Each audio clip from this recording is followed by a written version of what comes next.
So, wir machen jetzt hier Anmoderationsversuch die 4. Denn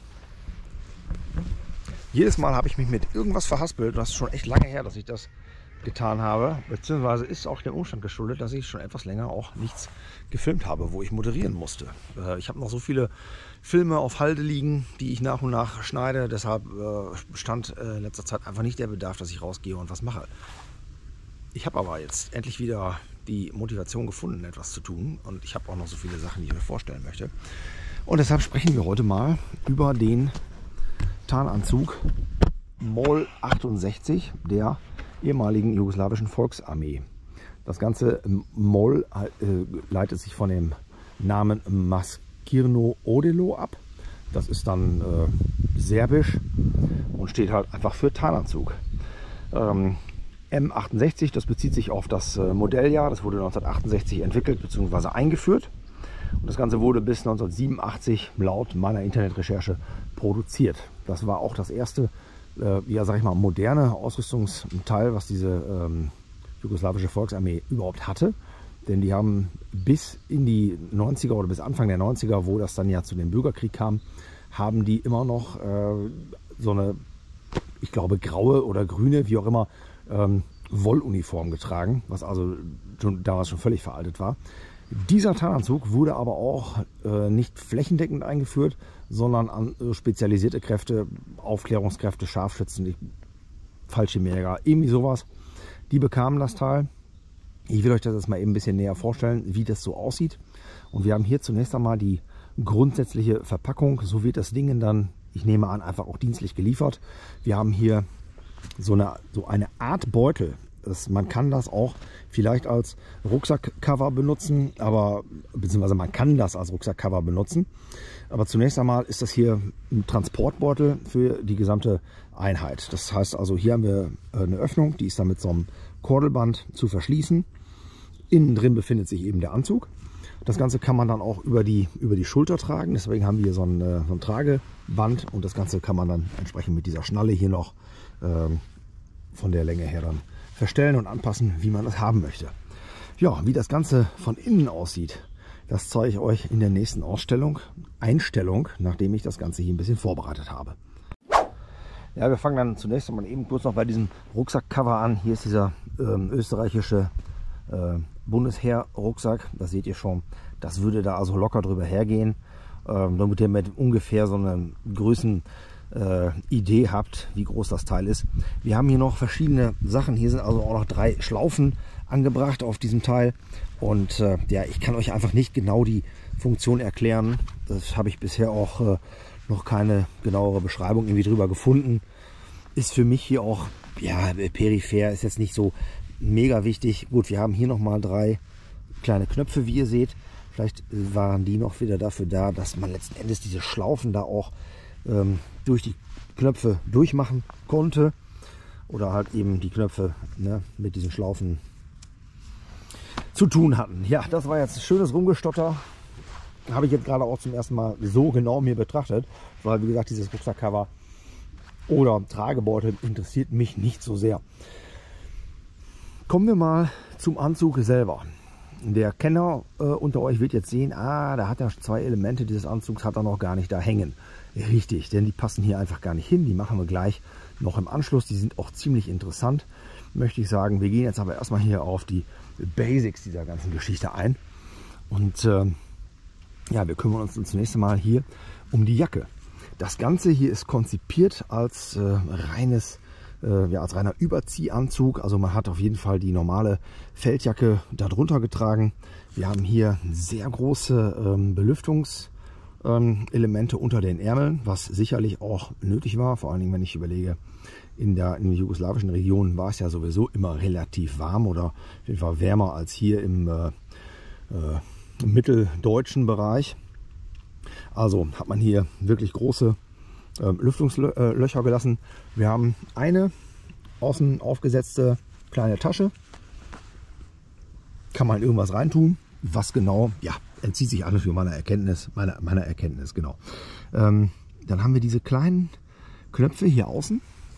Wir haben aber noch größere Knöpfe. Und das sind die hier vorne letzten Endes diese Jacke verschließen. Die sind also auch vom Design her, dass du schon sagst, jo, das ist auf keinen Fall irgendwie was Westliches. Das kommt dann mehr aus dieser Ostblock-Ecke. Das fällt einem eigentlich sofort ins Auge, wenn man sich da ein bisschen auch mit diesen westlichen Sachen auskennt. Ja, das Ganze ist dann komplett zu verschließen, eben mit hier einer schönen Leiste darüber her. Das macht natürlich auch Sinn, gerade wenn man sich im Gelände bewegt, dann reißen einem die Knöpfe da nicht ab und das macht natürlich auch einen stimmigeren Eindruck, als wenn das so offen ist. Wir haben hier im Inneren, ihr seht das, es ist einfach nicht gefärbt, das Material, es ist dann einfach die Stoffbahn, so wie sie war, eben in diesem weißen Zustand. Wir haben hier von innen so eine Einschubtasche. Die kann man auch nicht sichern, ist aber relativ geräumig. Ja, also man kriegt da schon irgendwas rein, was einem irgendwie wichtig ist. Ist halt, wie gesagt, gegen rausfallen ist da eben keine Sicherung. Das ist dann einfach nur so eine einfache Einschubtasche. Auf der anderen Seite, wir gehen mal hier einfach weiter, haben wir eine Durchgreiftasche. Ihr könnt also von hier eben, wie ihr es deutlich erkennen könnt, in die Jacke durchgreifen. Also sprich in den Uniformrock, den ihr da drunter tragt, da kommt ihr dann eben an die Tasche dran. Die Tasche auf der linken Seite, die ist komplett anders konzipiert. Da kommt ihr nicht von oben rein, da kommt ihr ja so von der Seite rein, also von vorne rechts, sage ich mal, nach links eingreifend, hat man hier einen großen Eingriff. Ich weiß nicht, was die Soldaten, wie gesagt, der jugoslawischen Volksarmee, was die hier dann hätten unten drunter getragen oder warum man den Eingriff so gemacht hat, ist sicherlich auch noch interessant zu erfahren von jemandem, der da ein bisschen mehr Kenntnis hat. Die Ärmel sind eben hier auch so verstellbar mit so einem, mit Knöpfen und mit so einer Stoffleiste hier. Und das war das auch schon. Ne? Hier haben wir noch was zum Aufhängen. Von hinten ist das Ding komplett unspektakulär. Da hat man einfach nur ganz schlichte Rückseite. Was hier schön zu erkennen ist, die Produktionsgeschichte hier. Da steht nämlich noch drauf, welche Firma das produziert hat. Es gab verschiedene Hersteller. Ich habe noch einen weiteren Anzug, da ist noch ein anderer Hersteller genannt. Das Etikett ist auch blau gestickt. Ja, und hier steht, wie man unschwer erkennen kann, dass das 1976 produziert wurde und dass wir hier die Größe 3 haben. Es gibt auch auf jeden Fall noch eine Größe 4. Die habe ich aber bisher noch nicht gesehen. Größe 3 passt mir noch, Größe 4 wäre aber etwas bequemer. Gut, das war die Jacke. Kommen wir zur Hose. Die ist auch ganz simpel konzipiert. Wir haben hier keinerlei Schlaufen, irgendwie um einen Gürtel aufzunehmen. Wir haben einzig und allein diese beiden Bänder, die man hier oben dann entsprechend zuschnüren kann und dann auch wahrscheinlich einfach über dem Gürtel quasi der anderen Hose so arretiert, dass das so ein bisschen aufträgt, dass das dann einfach hält oder halten muss. Aber die sind recht dünn, also von daher werden die schon auch eine ordentliche Kraft da oben auf den Bereich geben, sodass das eben nicht rutscht. Gehe ich von aus. Ja, das Ganze ist hier auch zu verschließen mit 3 so Knöpfen. Wir haben hier an der Seite auch einfach nur ganz große Aussparungen, womit man dann eben auch in die unterliegenden Hosentaschen der Feldhose oder Beintaschen, ich weiß nicht, ob die Beintaschen überhaupt hatten in dieser Konfiguration dieser alten Modelle dort. Sonst haben wir hier nichts, schlichter Schnitt, keine Verstärkungen hier, auch am Gesäß und so, das hat man sich alles gespart. Beziehungsweise was hier halt auffällig ist, eben wo wir zum Gesäß kommen, hier haben wir auch nochmal riesengroße Lüftungslöcher. Finde ich auch eine gute Sache, beziehungsweise wenn man halt überlegt, wie warm das da mitunter war, hat man das mit Sicherheit auch gut gebrauchen können. Hier unten, letzten Endes vom Design her, genauso wie die Jacke auch. Hier hat man so eine Stofflasche, Stoffflappe, ich weiß gar nicht, wie man so ein Ding da nennt. Und das kannst du dann auch in 2 verschiedenen Größen verstellen. Die Hose hier ist ein Stückchen größer. Hier haben wir nämlich eine, zack, seht ihr jetzt, hier haben wir eine Größe 4. Ebenfalls Produktionsdatum 1976, der gleiche Hersteller. wie die Jacke. Die Jacke ist farblich etwas besser erhalten. Die Hose ist, ja, vielleicht 1, 2, 3 Mal mehr gewaschen worden. Wie auch immer, man hat also auch, man sieht also, wenn man die Sachen kauft, man bekommt da irgendwas zusammengewürfelt. Das ist jetzt nicht mehr das, ne, so wie es mal zusammengehört ist. Hätte ja eigentlich eine Hose in Größe 3 oder eine Jacke Größe 4 dazu gehört. Aber so ist das eben 3 und 4. Muss man sich dann auch mit dem zufrieden geben, was man da kriegt. Die Sachen sind ja nun mal eben nicht mehr irgendwo, ich denke, in einer wahnsinnig großen Stückzahl verfügbar. Gut, das habe ich euch gezeigt und jetzt zeige ich euch die beiden Spezialelemente dieses Anzugs.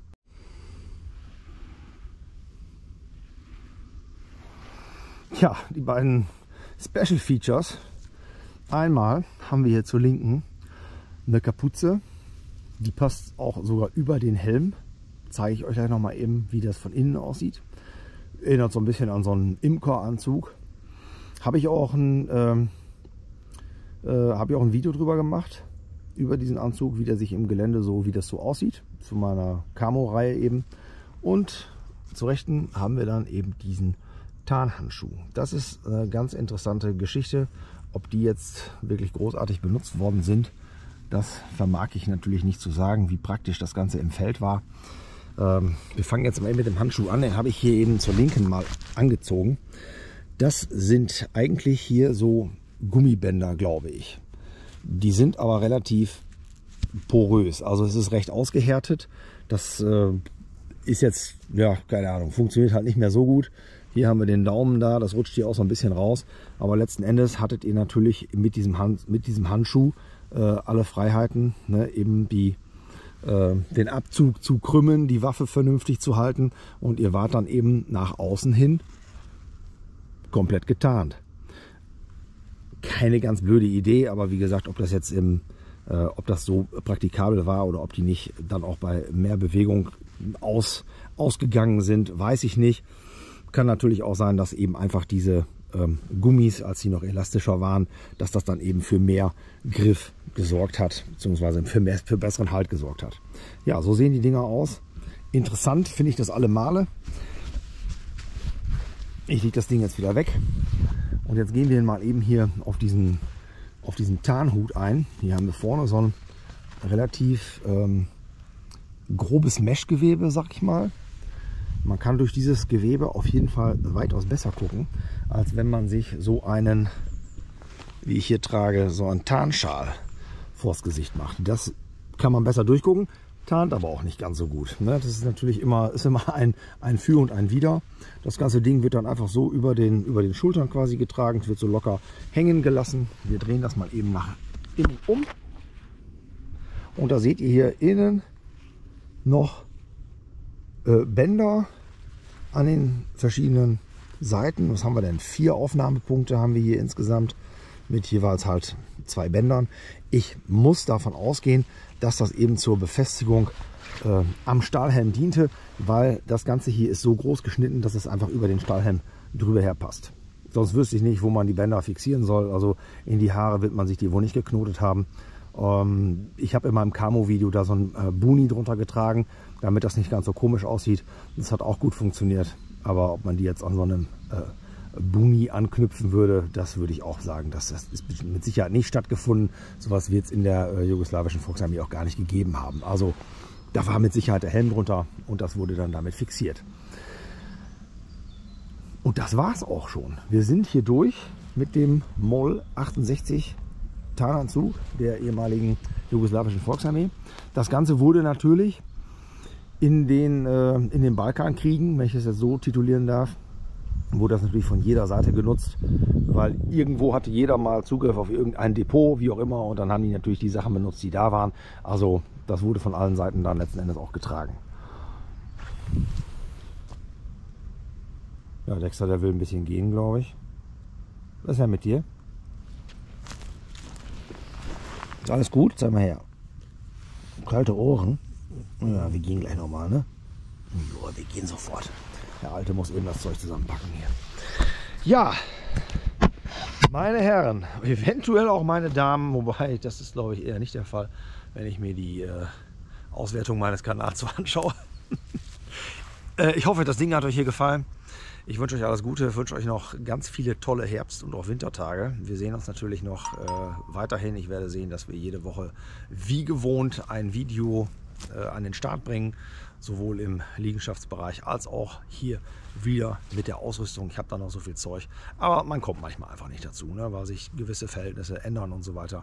Anderer Job etc. pp. Egal. Macht's gut, lasst gerne ein Abo da und unterstützt mich mit einer Kanalmitgliedschaft etc. pp. Ihr kennt das Gesinge. Wir sehen uns die Tage wieder. Bis dahin. Ciao, Kakao.